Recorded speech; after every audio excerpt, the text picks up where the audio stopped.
Salut les refs, les sistas, j'espère que vous allez bien. On se retrouve enfin pour le retour de Boruto, Boruto to Blue Vortex. On va parler du résumé complet de ce chapitre qui sortira officiellement dimanche sur Manga Plus by Shueisha. Donc pour ceux et celles qui ne veulent pas se faire spoiler, évidemment, quittez la vidéo. Mais pour ceux et celles qui ne peuvent plus attendre, vous êtes au bon endroit. Je suis vraiment heureux, pourquoi? Parce que j'ai été hypé toute la journée. J'attendais Célix. Je n'ai même pas dormi de la nuit. Pour te dire, mon ref, c'était compliqué, ou ma sista. Et ce chapitre, je vais le faire en mode décousu parce que je pense qu'il est important de montrer aussi nos émotions en tant qu'humain, en tant que fan, entre guillemets, d'une œuvre. Et je trouve que Kishimoto et Ikemoto ont fait quelque chose de magistral pour le retour de Boruto. Donc, on va pas parler sans s'étendre. Qu'est-ce qui se passe? Alors, tout bonnement, on va voir cette page couleur de Boruto avec sa nouvelle tenue, comme quoi il a grandi, il a 16 ans, qui est un rappel bizarrement à une couverture qu'on a déjà eue de Naruto face à Ishiki et avant la disparition de Kurama, donc la cape qui vole, etc.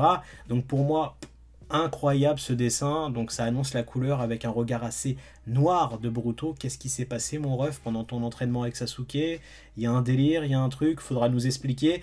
Et on a eu même une deuxième page couleur qui est l'introduction donc de la nouvelle ère avec Sarada Uchiwa qui va rentrer dans le bureau du Hokage.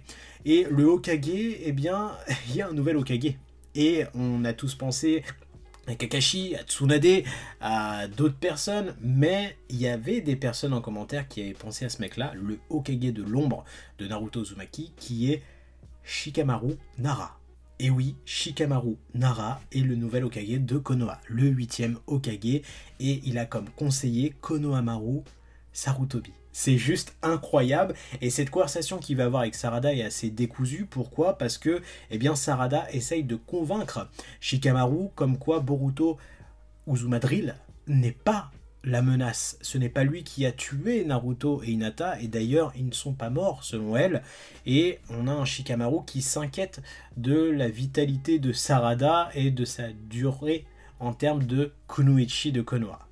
Et donc on va passer à un autre plan qui est donc l'apparition de Kawaki. Kawaki qui va rendre visite comme s'il rendait visite à ses grands-parents en EHPAD de Naruto et Hinata dans l'autre dimension. Il va nous expliquer à nous lecteurs pourquoi eh bien, Hinata et Naruto ne vieillissent pas dans cette dimension, donc qui est liée au cube, etc. Et donc il va ressortir de cette dimension et il va avoir une conversation avec un personnage qu'on attendait en termes d'ellipse, qui est le personnage de Mitsuki. Puisque Mitsuki avait un soleil, Boruto. Eh ben, figurez-vous que l'ellipse est bien là, même l'éclipse. Pourquoi? Parce que eh bien, Mitsuki eh bien, veut toujours tuer Boruto Uzumaki. Il jure fidélité à Kawaki. Et d'ailleurs, Kawaki va dire à Mitsuki qu'il n'y a pas d'inquiétude à avoir, puisque si jamais Boruto franchit la porte de Konoha, eh bien, grâce à son Darmagan, donc l'œil de Ishiki, il repère tout de suite. Donc là, pour nous lecteurs, forcément c'est le choc. Mitsuki est toujours touché par le pouvoir de Eida, par cette réécriture, et d'ailleurs on va avoir une confirmation assez sombre dans le panel suivant, qui est la conversation que Sarada, Tsumire, Eida et Daimon vont avoir. D'ailleurs, je comprends pas, mais on va avoir Sarada et Tsumire qui va donc dire à Eida qu'elles ne sont pas touchées par cette réécriture. Et donc va demander à Eida si on peut renverser la vapeur. Eh bien non, c'est impossible. Il ne peut pas avoir de retour en arrière. Donc Boruto est officiellement le méchant de l'histoire et le sera jusqu'à la fin. Mais c'est quoi ce poulet? C'est juste incroyable. Et donc là, on n'a même pas le temps de souffler, parce que là, on nous dit en gros que Boruto, c'est fini, il ne peut pas redevenir le gentil de l'histoire. Eh bien, on va avoir Konoha qui va se faire attaquer. Oui, vous avez bien compris, Code passe à l'action dans le même chapitre avec ces sbires qu'il a créés grâce à la substance de Jubi. Et donc on va voir ces pseudo-créations qui vont pop et qui vont attaquer Konoha. Et on a Sarada qui va essayer de les contrer, de les arrêter, etc. Sauf que, manque de bol, eh bien, ces mutants de Jubi peuvent se régénérer, se heal à chaque fois. Et donc on a Sarada qui va être confronté à cette menace, mais va être vite stoppé par un personnage, Code, qui va arriver face à elle et qui veut lui dire « Bonjour Sarada, heureux de te revoir ».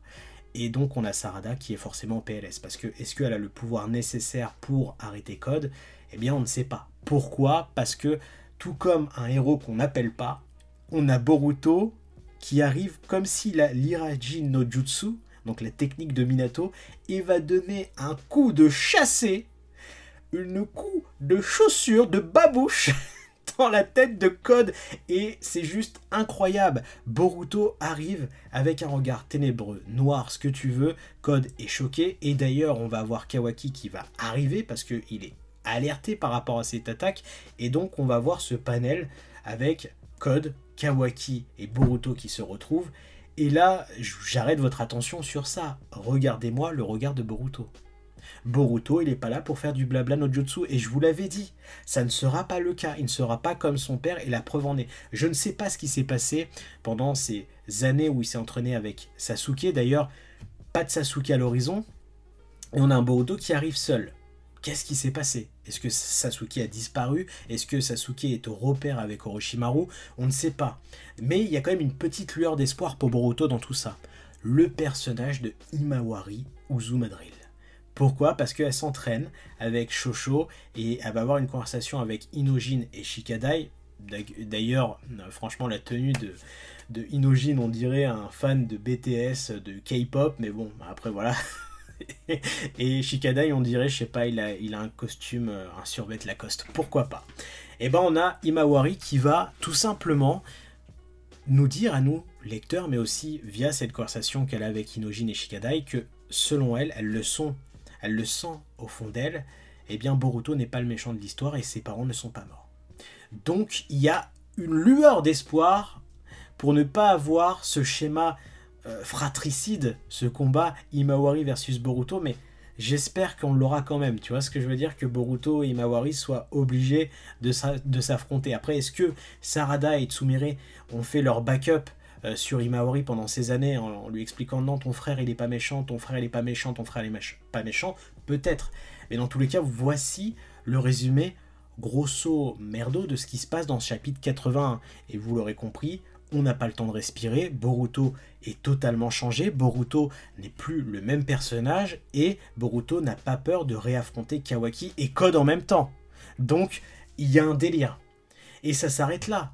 Et on nous dit, eh bien, à dans un mois. Et c'est trop! On a attendu, et maintenant on nous dit encore dans un mois par rapport à ces retrouvailles qui sont pour moi plus forts qu'à l'époque de Naruto Shippuden, où on avait eu Naruto qui retrouvait Sasuke, et Sasuke qui était prédominant par rapport à Sarada, et Naruto qui était choqué de retrouver donc ce déserteur. Là, on a carrément le déserteur qui vient à Konoha.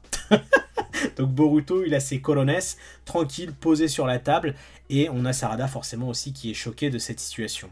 Je sais pas ce que vous en pensez, mais franchement je trouve que ce chapitre est une masterclass. Le poulet est extrêmement bien cuit. Alors vous l'aurez compris, cette vidéo n'est pas une vidéo analyse, et d'ailleurs comme vous pouvez le voir, je n'ai pas fait de cut tellement j'étais hypé. C'était pour vous informer de ce qui se passe réellement dans le chapitre. On va attendre tranquillement quand même dimanche pour lire tout ça constructivement ensemble, et donc sortir la vidéo le dimanche même ou le lundi pour l'analyse complète de ce chapitre.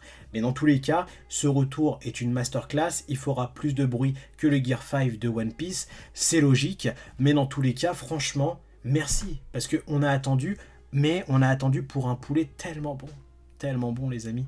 Et pour ceux et celles qui veulent voir plus de pages des spoilers, je vous invite à regarder aussi sur mon TikTok, où là je peux poster plus librement entre guillemets au niveau des ayants droit, puisque YouTube on est vite stalké malheureusement par la Shueisha, etc. Mais dans tous les cas, ce Boruto, on l'attendait et on a eu raison d'attendre, et ceux et celles qui n'ont pas chopé encore le train, rattrapez, venez avec nous parce que vous loupez une masterclass, on n'arrête pas de vous le dire depuis le début. C'est quand que vous allez venir? Dans tous les cas, dites-moi vos avis en commentaire. Je vous fais des bisous un petit peu partout. N'oubliez pas de liker, de partager, de vous abonner à la chaîne YouTube, de partager. Allez, ciao!